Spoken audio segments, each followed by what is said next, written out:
Hello, everybody. Welcome to a new episode of Between Two Guitars. I'm your host, Merrill Needham, and welcome to the show. Today is a special episode. What we're going to do is we're going to go through and count down the studio albums by heavy metal greats Metallica. One of my favorite bands, and I'm sure if you're watching the show, it's either one of yours and you're kind of wanting to know what I'm thinking, or you may be new to the band. One of the things that's really great about the show is that seemingly it's opened up the world to a lot of new Metallica fans. And as far as I'm concerned, however you come to rock and roll, we're glad you're here. So if you're watching this video because really the scene in Stranger Things was your introduction to Metallica and you want to know what else they're about, welcome. I hope this will be a good source for you. Or if you're somebody like me and have been listening to the band for 20, 30 years, I think it's a great way to maybe help you catch up on some of the records you may not have listened to in a while. And at the same time, hey, what do you think? So please, after watching the video, I want to hear whether you agree with me, whether you think I'm crazy, whatever. If you like the video, definitely give me a thumbs up and hit that subscribe button. Just to let you know that once we get up to 100 subscribers, because this is still a relatively new show, I'm going to run a contest where we'll be giving away a copy of the 40th anniversary of Rush's Moving Pictures. So we're not quite there yet, but as soon as that happens, I'm going to go ahead and do a drawing. We'll get you out a copy of the vinyl. Without further ado, we're going to move forward now and talk about the studio albums from Metallica. Now, before we begin, I do want to give a couple of rules as far as how I did it. For starters, we're only going to be talking about the studio albums. So the live albums, S&M 1 and 2, and live Shit, Binge, and Purge, we're not going to talk about. The reason for that is because I don't have the S&M yet, and Live Shit, Binge, and Purge has not gotten a repress or a reissue in many, many years as far as I'm concerned. It may be one of the final releases that they're still trying to figure out, with Metallica having purchased all of their recordings from Warner Music Group as of, I think it was 2012. Which is great for the consumer, because since Metallica not only owns their own recordings, they have their own record company that handles the manufacturing. So Blackened Recordings, which is the name of the label, they're in the interesting position of negotiating with the pressing plants really only for themselves. So one nice thing is that it's pretty easy to find just about every one of Metallica's releases on vinyl, if that's what you're looking to do. And a great source for it, believe it or not, is Barnes & Noble. I've been able to find it, any of the Barnes & Nobles here in Charlotte, whether it's over at Carolina Place Mall or over here near my house at the Arboretum. You can always find Metallica records, and they're also starting to show up in Walmart too. And the Walmart pressings are pretty good. Give them a shot. So that's just to kind of give you an idea that everything that I'm showing you here is available. Most of them have been remastered specifically for vinyl, which eventually there will be hope that maybe some of the later ones might get a remaster, but we'll talk about that. So we're not talking about the live records. I'm also not going to include the Garage Days Revisited, the 598 EP, because Garage Inc. includes everything from that EP, and in fact it's those same recordings, so there's really no point in having them both in there. Garage Inc. is the more complete, so that will be included. I am also going to, and I'm just going to say this once, as far as I'm concerned, Lou Reed and Metallica never got together and did a record. If you hear anything called Lulu, please avoid it like a plague. It's fake news. No, Lou Reed and Metallica never recorded an album together, so we're just not even going to talk about that. Anyway, so let's get started. So We're going to start out with number 11. Countdowns here. We always like to go to 11 for obvious reasons. So let's start at number 11. Is not Saint Anger. It's Death Magnetic, and let me tell you why. Now, for those of you that may not have heard this album, so for those of you that are brand new to Metallica, Death Magnetic was released in 2008. This was the first studio album that actually had Rob Trujillo playing bass on it. Saint Anger, the previous release, producer Bob Rock had played bass. Jason Newsted had quit the band before they started recording, and they made the decision that they wanted to get the album done before they auditioned and hired a new bass player. So there's this.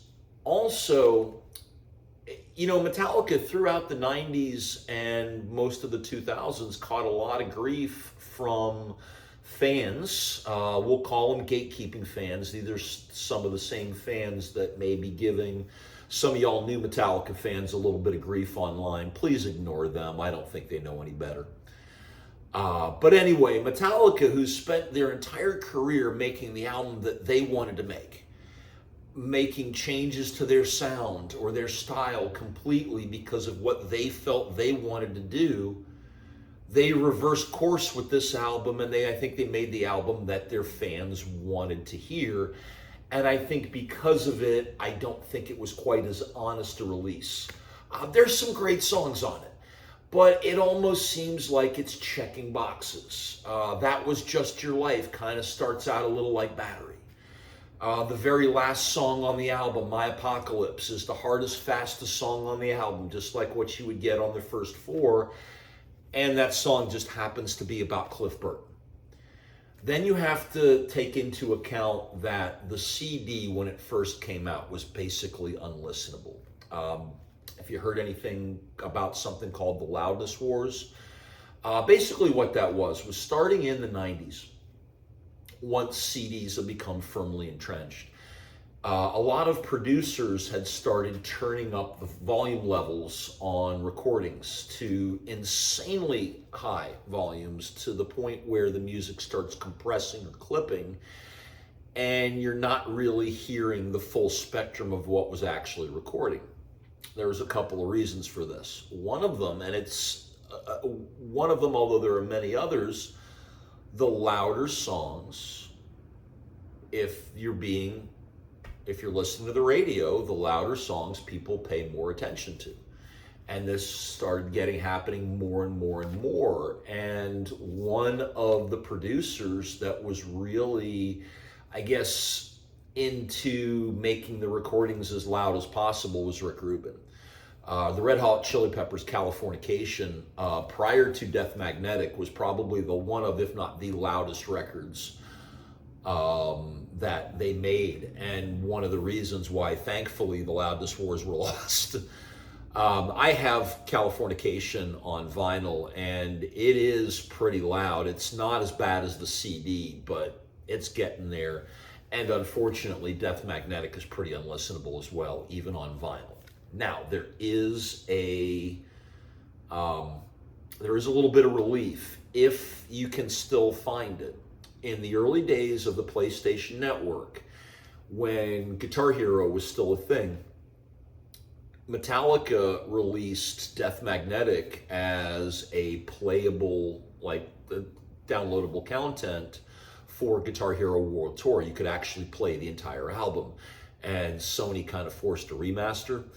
That version of Death Magnetic actually sounded pretty good. Now, highlights of this album,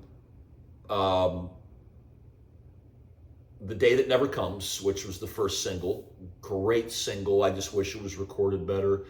The Judas Kiss is a really good song, as well as All Nightmare Long. And then the Suicide Redemption, which is the instrumental. It was their first instrumental they've done really since And Justice for All.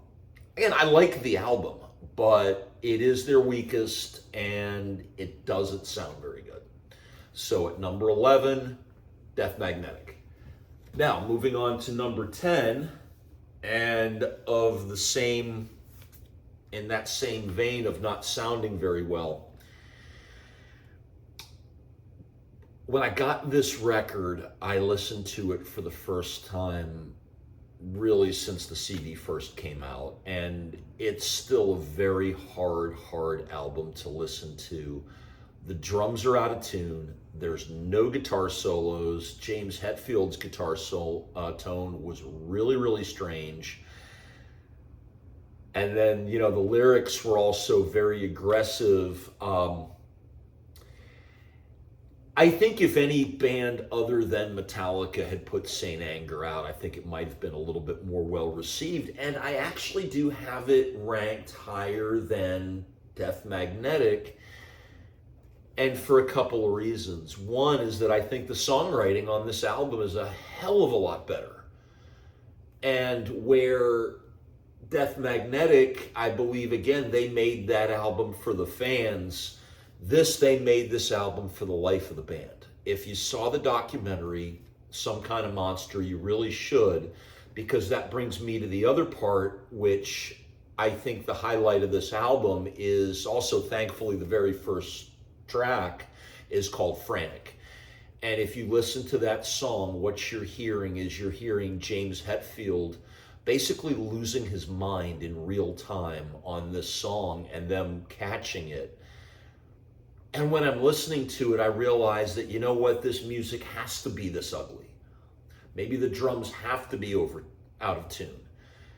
And it was better that Rob Trujillo wasn't involved in this album until it was done.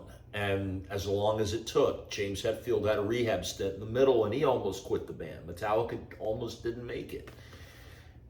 But they did. We have this album. If you got a chance to see him live on that tour, the songs were a lot better when played with in-tune drums. But it is what it is. It's the number 10 album. I think everything that they've put out, other than Death Magnetic, is considerably better album. But it's one that I think that it's important to at least have and listen to. And if you're a completionist like me, you're going to get it. And it is pretty much available anywhere. Metallica's Saint Anger at number 10. Now we go to number 9. And I think number 9 is a pretty big jump. And here we've got Metallica's most recent album, Hardwired to Self-Destruct. I think this was a massive improvement over Death Magnetic, which this followed up for a couple of reasons. Number one, although I am not the biggest fan of the mastering, I think it's still a little loud, but that's something that Lars and James have been into since going back to Injustice, and we'll get to that. But I think with this album, I think what's great is here is Metallica embracing their entire career. There's songs on here that sound like they would fit on, the first 4. They're definitely thrash records. There's stuff that would fit on the Load era, but definitely is not like rehashes or B-sides. These are all new songs. And I think there was a lot more attention paid to the song lyrics here than on Death Magnetic. I think it's a fantastic album. Many of you may have heard the song Moth into Flame on the Grammys. They did it with Lady Gaga. And the Academy was nice enough to cut James Hetfield's microphone, which was not fun. But that song is phenomenal. Atlas Rise, which is the second song on the album, is my absolute favorite. There's also the song Murder One, which is their, I guess you could say, their tribute to Lemmy. It's a good record, except for one thing. During the songwriting sessions, and this was shortly after lead guitarist Kirk Hammett moved to Hawaii, he had stated in the press that most of the songwriting that he had done while they were on their break was on an iPhone that was either stolen, lost, whatever, but he showed up to band meetings without all of the solos that he had intended to write. And as a result, that's probably the weakest part of this album. And in a way, almost like where in Justice for All earlier on, you didn't hear Jason Newsted's bass at all. There's not a lot of Kirk Hammett on this record. If that's the reason, if there was something else, we're not going to speculate because, right now the Metallica band is getting along great. Kirk Hammett is doing some great stuff with Gibson. We're hoping to get a new Greenie reissue coming out soon. And Metallica's working on a new record. I think next year it should come out. I can't wait to hear it. Anyway, though, Hardwired for Self-Destruct. This one might be the hardest to find out of all of them. I would check on the Barnes & Noble website, and I would also check on the Metallica website. I haven't seen this out in the wild in a couple of years. But you never know. If you can find it, get a hold of it because it's a good album. Number 9, Hardwired to Self-Destruct. Now at number 8, we get the covers album, Garage Inc. And I remember when this came out, I was really happy about it because Garage Days Re-Revisited, the 598 EP, which was also the first Metallica album I bought on release day, had been out of print for quite a while. My copy was cassette, and I no longer had a cassette player, so I didn't have that music anymore. And so what they did is they came out with this record. It's a 3-disc, or it's a 3-record set. I think it was 2 CDs though. It's been a long time since I had the CDs. And what it did is it combined in this record, first of all, the original Garage Days Revisited, which originally appeared as the B-side of the single to Creeping Death, which was actually released as a single, as a 12-inch single in England on the Music for Nations imprint. The B-side being the songs Am I Evil and Blitzkrieg, which became known as Garage Days Revisited.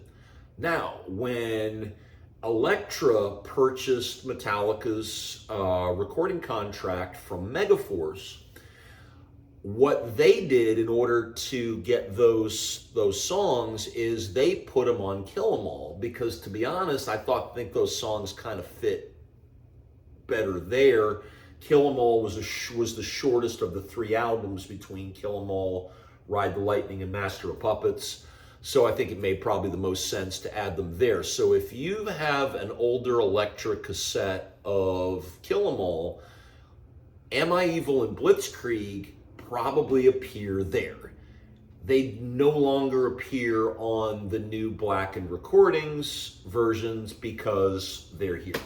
So this Garage Days Re-Revisited, which was also the first record with Jason Newsted, appears in this. And then there's also kind of a catch-all, all the B-sides for the singles they did through Injustice for All and the Black Album and the Loads all are here. Plus, they recorded a whole bunch of other stuff like, their cover of Bob Seger's Turn the Page, which is a big hit. Tuesday's Gone from Lynyrd Skynyrd, their version I think was amazing. They had a hit with a cover of Thin Lizky's Whiskey in the Jar. They also cover Blue Oyster Cult, Merciful Fate, and even Nick Cave and the Bad Seeds. This is a fantastic album, and I actually put it higher than those because with some of these records, especially the early Garage Days stuff like Am I Evil and Blitzkrieg, there's many Metallica fans that have been fans for decades that think that those are original songs, but they're not. So this album, you can get it. It's called Garage Inc. One of the last releases with Jason Newsted still in the band. A lot of great stuff. It's something that I hope they do again because they haven't done a release of covers since this came out in '98. It's been a long time. So kind of love to hear what covers they'd want to do today. But anyway, number 8, Garage Inc.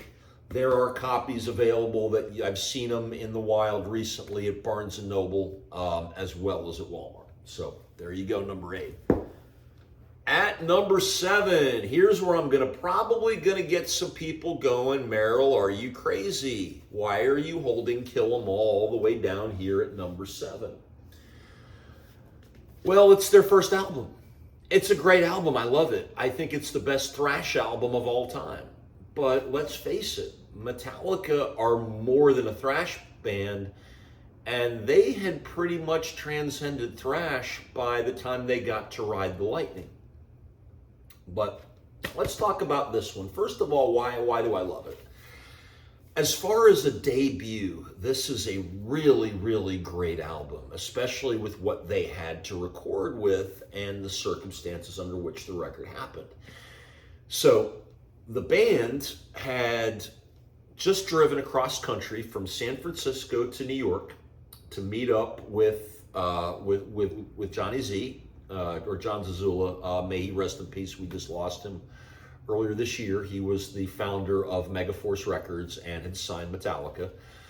The first thing they did after getting to New York City was fire lead guitar player, and I don't know if he was doing many vocals, but Dave Mustaine, who is the current main man for Megadeth. So they fired him, flew a young Kurt Hammett in from San Francisco. Cliff Burton had just joined the band recently, so really you've got Lars and James and a couple of pretty much new guys. They're in New York. After getting to New York, they drive 8 hours across the state to sunny Rochester to, what do they call it? What's the name of the studios? Music America Recording Studio, which is this crappy little recording studio, which I don't think exists anymore, that was adjacent to the House of Guitars in Rochester, New York. House of Guitars, thankfully, is still there. Great place to buy guitars. Back in the 80s and 90s, we used to go there to get concert tickets, as well as plenty of CDs and records. I don't know how much business they do in that. I haven't lived in Rochester since the mid-90s. But Metallica recorded Kill 'Em All there. Brand new band. They're still in their early 20s. They've never been on tour before. They've only been a band for so long, so they didn't have a lot to write about. And what are they writing about? They write about the Bible. They write about, kicking ass, which is what Whiplash is. Motor Breath, Jump in the Fire. These are, songs about the devil, as well as, Seek and Destroy, Metal Militia. I mean, these are all basic, I guess you could almost say stock, to take something out of the movie Some Kind of Monster. They're great metal songs, but there's nothing lyrically breaking ground. And one thing I'm going to tell you guys right now about Metallica, and this may be something that if you've been listening to them for a long time, you may not realize, James Hetfield is a phenomenal lyricist. As he got older, once he started writing about himself and about his own feelings and what his own takes are on the world, instead of the standard metal stuff, it really made Metallica that much better a band. I mean, here, they're the best thrash band on earth right here, and if they never went beyond this, they might have still been able to maintain a career right here. It's just most of us wouldn't know who they are. But for a debut, it's fantastic. Every record, every song on here is a instant thrash classic. I still listen to this regularly. However, there are 6 Metallica albums that I like better than this one, and now we're going to get into those. And at number 6, here I'm going to get some other hate here just based on stuff that I've been reading online over the last couple of years, is that I've got Reload. Now, the Load and Reload sessions were basically the same. They recorded all of this stuff at the same time, and they had recorded enough to make a full double album. But what they did is, unlike Guns N' Roses, when they released Use Your Illusions 1 and 2, they released them at the same time. So neither of those records initially sold as well as they probably would have otherwise, or they would continue to sell over time. So what Metallica did is they took Load and Reload, and the ones with the better songs actually came out first. Although there's some fantastic stuff on this, they waited like a year and a half later after Load came out to release Reload. And that way they were able to come through and do a whole separate set of tours. I remember they came through Charlotte in 96 and 97. And I was at both shows and they were phenomenal. Now, Load and Reload, I think personally, are my favorite James Hetfield lyrics. And that's actually, I've come to that over the last couple of years. It's because I've gotten older. Load and Reload, these are adult albums. They weren't in their 20s anymore. They had been on the road for many years. They'd lost a band member. They had achieved levels of success that no metal band had ever had. And they decided not to do the same thing AC/DC did and write the same album over and over again. And, that gave people some, some people didn't like that. And Metallica did lose some fans in the 90s, but not many, because throughout the 90s, Metallica was the most played metal band on radio, and they were the number 2 most band played on rock radio throughout the 90s, behind Collective Soul, of all bands. Go figure. Anyway, this is number 6, Reload. Fuel which is the lead album, is the closest song to a true thrash song that Metallica did, really, I think, throughout the 90s. And it's one that still they play live to this day quite a bit because fans love it. Although there's some really, really fantastic songs on here that still hold up to this day. Better Than You, Low Man's Lyric, which doesn't really sound a lot like Metallica at all, are just some great, great songs. Carpe Diem Baby, again, an awesome, awesome song. It's not a thrash album. The arrangements are slower, but they're really, really heavy too. And I said this about Saint Anger. I really mean this about Load and Reload. If these albums were released by a band other than Metallica, I think they would have been received a lot more favorably. Although it did help bring a lot more fans into the fold. And since I've been able to reacquaint myself with this music, I haven't realized just how much I enjoyed it and really how fantastic these albums are. So if you haven't listened to Load and Reload in a lot of years, do it. You'll be surprised. If you haven't, if you're new to Metallica, this is going to sound a little different from Master of Puppets, but really give it a shot, and I think you'll like it. So number 6, Reload. At number 5, I know lots of people are shaking my heads here because a lot of people put this either at or near the top of their countdown, but many Metallica fans are really going to know why And Justice for All I have all the way down here at number 5. It's because you can't hear the bass. Now, we know why. They had recently lost Cliff Burton when they had their bus accident shortly after I saw them the first time. And, they were grieving, and whoever was in charge in the studio while they were recording, should have taken them aside and said, no, you're not going to turn the bass all the way down. The album's going to sound like absolute crap. It happened anyway. I guess maybe people thought, well, most of these kids are going to be listening to this stuff on cassette, which is because we're still in the 80s when this came out. It's still 1989 when this is released. And metal isn't played on radio at all. In fact, one became one of the first MTV hits for a real metal band, especially a thrash band. And it was this album that got them almost right there, and it's some fantastic music. But here it's where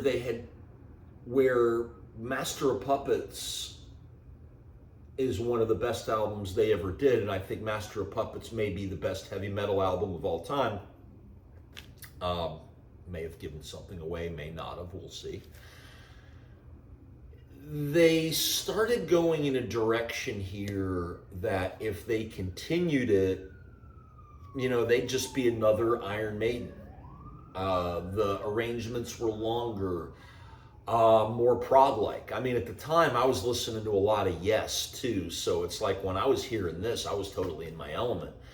But everything's longer. I mean, one is 7 minutes and 23 seconds. Frayed Hands of Sanity is 7:41. The title track, Ain't Justice for All, 9:45. This is like I'm reading off one of Maiden's new records. And I think that in a way it's almost pretty good that they did a pretty hard pivot after And Justice for All. But I think it's an album that had to be made. It's a fantastically well-written album. The songs live are insanely awesome. And I also get why they didn't put the bass back into the recordings on this remaster. My guess is that if Jason Newsted had never quit the band, it would have happened. But I don't think you put the bass back in here, because what does that say to your current bassist? So by leaving it alone, but including Jason whenever they could on things like the Rock and Roll Hall of Fame and the 30th anniversary, and I think he did some stuff with the 40th, that I think they stayed on the right side of karma. Anyway, it's a great album. More than thrash, almost like one of the earliest true prog metal albums was this right here. But at number 5, this is also a remaster. The remaster sounds great, but don't buy the remaster thinking you're going to hear Jason Newsted's bass, because you're not. They did not add it back in. And that's why it's at number 5. And I have Ride the Lightning at number 4. Now, Ride the Lightning was one of my favorite, was absolutely my favorite Metallica album for many, many, many years until I started getting older. Here is a lot like Kill 'Em All. James is still young. He's finding his voice. He's learning how to be a songwriter. So you still have a lot of the traditional heavy metal themes. For Whom the Bell Tolls is a song about, war, even though the title came from Edgar Allan Poe. The Call of Cthulhu, the instrumental, well, we know who Cthulhu is. It comes from Lovecraft. Creeping Death is my favorite Metallica live song. That comes straight from the book of Exodus, so we know that story. And where it gets ranked above, say, And Justice for All and Kill 'Em All is the song Fade to Black, which was, I think, Hetfield's first real attempt at writing a song where he's turning everything back on himself. It's the best song on the album. It's one of the best live songs I think Metallica's ever done. It's the first song they did that started out as a ballad. I think it's the centerpiece of Ride the Lightning. It's a great record, great album cover too. Used to have this shirt at one point. And in my opinion, and in many people's opinion, it is the people put it in the top 4, and I have it in the top 4 as well. At number 4, Ride the Lightning. So now Meryl's gone crazy. Went and put Load at number 3. And I mean, how many old school Metallica fans called them sellouts? In fact, famously when they showed up at the Alice in Chains Unplugged tapings when they first got haircuts in preparation for this, Jerry Cantrell wrote on his guitar, "Friends don't let friends get haircuts." But it's like, what's this? This does not look like Metallica. Where's the long hair? Where's the t-shirts? These guys look like hipsters. Well, they're in their 30s. They're grown up. They've already taken metal as far as they can go. Here, they're becoming adults. And this is, I think, the album that, after the Black Album, really solidified their ability to kind of be a band that stood the test of time. And looking at this album, you know, a couple of decades later, they are working on a remaster for this. And I would not be surprised if there's a version that combines Load and Reload, but nothing's been announced yet. We know that they are working on the reissues for this now. The song King Nothing, if you listen to that song today, and there's a couple of songs on here that it's almost like James could have written them today. I mean, the song Cure that leads off side 3 could be about COVID and the vaccine. King Nothing, well, you listen to the lyrics, it could be about him. Hero of the Day. One of my favorite songs by Metallica is on this album. It's called Wasting My Hate. It's something that I think is also fitting today, considering how people behave on social media. The album doesn't sound like anything Metallica did before. The songs were slower. This was more of a hard rock / heavy metal album. Even more so than the Black Album. I think it's one of the heaviest albums they did. It's not the heaviest, but it's pretty damn close. And the lyrics themselves, these are some of the heaviest lyrics they did. And I think if you listen to it now, if this is an album that you listen to it once or twice back in the 90s, says it doesn't sound like Master of Puppets, I don't want to hear it, give it another chance. Now that it's 20, 30 years later, you're that much older, I think you're going to like the album a lot better. I've got it all the way up at number 3, and I didn't think I was going to rank it this high when I started this whole process. So, number 3, Metallica Load. If you haven't listened to it yet, listen to it. If you haven't listened to it in a couple of decades, definitely pick it up. Now, what's number 2 and what's number 1? And I got to tell you right now, being a Metallica fan for as long as I have been, it's been very hard. And these next 2 albums, I've been working on this countdown for about 2 weeks. And every time I sat down to listen or to go through, number 1 and number 2 switched. None of the other ones did. I got those right the first time, but number 1 and number 2 have switched every time I did this. And I think if I were to do this another time, I could possibly come up with another one, but maybe not. I think I finally have it here. And at number 2 is going to be Metallica's 3rd album, Master of Puppets. Now, I think this is, as far as a pure heavy metal album, quite possibly the greatest pure heavy metal album of all time. In their style of thrash metal, I think this is so much more than thrash metal. The title track, Master of Puppets, is maybe the greatest heavy metal song of all time. Between that and a song that's not on here that we'll get to naturally, since we all know what number 1's going to be.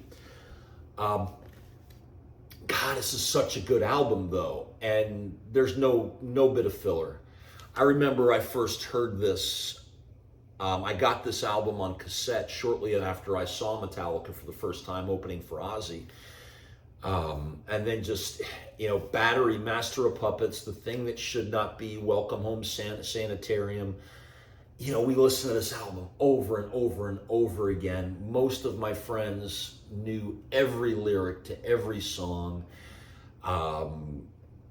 Those of us that could play guitar, we all know how to play the riff for Master of Puppets. And I finally learned it too, so I'm happy there. It is a fantastic album, not a bad song on it, but I think they did one better. It's not that this isn't as good as the Black Album, but you know something? They did better on their fifth album than they did on their third. Once they got here. And the smartest thing they did is not continue down, I think, the same path that they did on Injustice for All. I mean, they could have ended up sticking around. And Justice for All was a pretty big album. They would have been headliners for the rest of their career. And just like Maiden's still going on and Priest is still going on, Metallica still would too. It's just they wouldn't be as big. They wouldn't be playing stadiums. Who knows? Maybe metal wouldn't be achieving the resurgence that it is if it wasn't for Metallica always being right here at the top. And this is the album that put them there. If Master of Puppets isn't the greatest metal song of all time, then Enter Sandman is. Overall songwriting, when you get from number 3 to number 5, he's writing about himself. He's writing about how he sees the world, but not in the same familiar heavy metal themes. I mean, there's even a love song on here. Nothing Else Matters is a pure power ballad. You would have never seen a thrash metal band do it before. They caught hell for it. I'm glad they did it. It's a great song. The Unforgiven. James Hetfield is the Unforgiven, by the way, if you haven't figured it out 3 songs along. But him able to, even after all the success he had up to that point, the fact that he still is able to look at himself that way and to write these songs and to pull that up. My Friend Misery is another one of those songs, just amazing. Through the Never got me an A on my lit exam freshman year at RIT. The lit teacher, and his name escapes me, it's been, 1991, so, no, 92, I'm sorry, that was a long time ago. During the poetry section, we were doing song lyrics. He said he wanted a new song on the exam, so anybody that wanted to bring a song to him, I brought him Through the Never, and he absolutely loved the lyrics. And I got to, when I was in college, I had to write a term paper on James Hetfield's song lyrics. And it's been really since then that I've really known just how good of a lyricist he is and just how great the songs are. And I think that's one of the reasons. Also, I'm 20 years old, just getting out of the Army when the Black Album comes out. Load and Reload are my 20s. And Saint Anger is at the beginning of my 30s. So I guess maybe there's partly why I've got an affinity there. But still to this day, and the remaster that is just amazing, and so you can get copies of this. But the Black Album, I think it's the best album that they've put out. It's not just the best album they put out, but the best heavy rock / metal album I think put out by any band. Now, I'm not including Zeppelin, because I'm saying heavy rock / heavy metal. The classic bands don't fit there. I'm putting this over and putting Metallica over, bands like Maiden and Priest, who I love.